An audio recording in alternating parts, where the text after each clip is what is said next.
السلام علیکم۔ کراچی کی مسجد میں لرزخیز واقعہ، شہر بھر میں کوہرام مچ گیا۔ دل دہلا دینے والا واقعہ گارڈن کی ایک مسجد میں پیش آیا۔ کیا آپ حالات حاضرہ سے آگاہی حاصل کرنا چاہتے ہیں؟ خبر کے پیچھے چھپے اصل حقائق جاننا چاہتے ہیں تو ابھی سبسکرائب کیجئے دل مل پاکستان کو اور ساتھ ہی گھنٹی کے نشان پر کلک کر دیں۔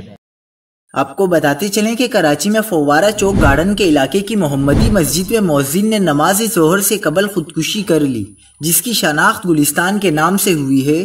گارڈن پولیس کے ہیڈ محرر حنیف سیال کا کہنا ہے کہ مؤذن گلستان نے اپنی زندگی کا خاتمہ چھت کے پنکھے پر رسی کا پھندا اپنے گلے میں ڈال کر کیا۔ دینی طبقے کے مطابق ہمارے ہاں عموماً مساجد میں ائمہ کرام، مؤذن اور خادمین کمیٹیوں سے انتہائی پریشان اور حد درجہ تنگ ہوتے ہیں۔ یہ لوگ امام و مؤذن کے ساتھ غلاموں کی طرح رویہ رکھتے ہیں۔